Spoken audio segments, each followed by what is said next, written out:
જી સાહેબ, આપનું નામ અને આપના કાર્યક્રમ વિશે માહિતી. Bhikhubhai Patel, Sardar Patel education trust, BN Patel physiotherapy college. આજે 3 ડિસેમ્બર વિશ્વ દિવ્યાંગ દિવસ તરીકે આખું વિશ્વ ઉજવે છે.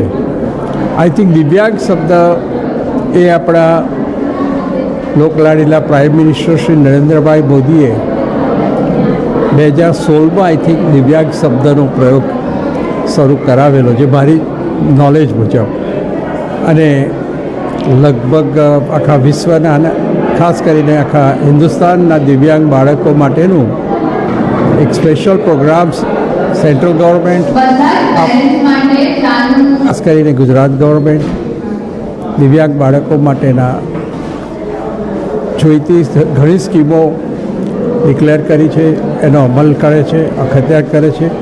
અમારા જેવી પ્રાઇવેટ ઇન્સ્ટિટ્યૂટ, ધારો કે અમે સરદાર પટેલ એજ્યુકેશન ટ્રસ્ટ છે, આસ્કા આર્યન સ્પેશિયલ કિટ એકેડેમી ચલાવીએ છીએ, જેમાં દિવ્યાંગ બાળકોને અમો એ આપણે જાણીએ છીએ કે ભણી તો શકતા નથી, પરંતુ અહીં સ્કૂલમાં આવી અને એમના 4-5 કલાક જે હાસ્ય સાથે, જે બધા છોકરાઓ સાથે, બધા અમારા બીજા બધા સ્ટુડન્ટ્સ સાથે, આજે આપણે જોયું છે તો અમારા ફિઝિયોથેરાપી કોલેજની સ્ટુડન્ટ્સ જે છે દીકરીઓ, એ 2 દિવસથી આ દીકરાઓ સાથે હિલમિલ ઝૂલીને એમને આ બધા પ્રોગ્રામ્સ તૈયાર કરાવડાયા. એટલે આ ટાઈપના પણ એક કાર્યક્રમો સંસ્થાઓમાં અમે ચલાવીએ છીએ. અમારી special Aryan special kids association એકેડેમીમાં આ દીકરા દીકરીઓને અમે લાવીએ છીએ, ભણાવીએ છીએ, એમને હસાવીએ છીએ, એમની સાથે રમત કરાવડાવીએ છીએ, ગમત કરાવડાવીએ છીએ. આનો મુખ્ય ઉદ્દેશ અમારા માટે તો એક જ છે કે મા બાપને હાશ અને દીકરા દીકરીઓ જે પણ દિવ્યાંગ છે એમના મોઢા ઉપર હાસ્ય આવે. કારણ કે કુદરતે જે રેગ્યુલર માણસોને આપ્યું છે એ એમને નથી આપ્યું, અને જે એમણે આપ્યું છે એ આપણને નથી આપ્યું.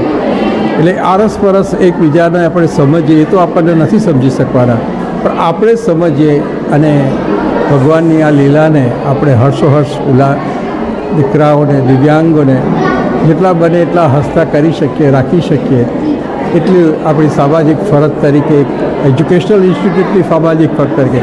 સરકાર તો એમની ફરજ બજાવે જ છે, પણ એક એજ્યુકેશનલ ઇન્સ્ટિટ્યૂટ, એક આમ આદમી તરીકે પણ આપણે ભગવાને આપણને જે આપ્યું છે એમાંનું કંઈક આપણે ભગવાનને પાછું આપી શકીએ એ ભાવનાથી આ દિવ્યાંગોને આપણે આપીએ તો મારી દૃષ્ટિએ એક માનવતા માટેનું એક સાચું ઉદાહરણ આપણા લોકલાડીલા વડાપ્રધાન શ્રી નરેન્દ્રભાઈ મોદી, કે જેમણે દરેક સ્તરના લોકો માટે વિચાર્યું છે, એમાં દિવ્યાંગો માટે પણ વિચાર્યું છે.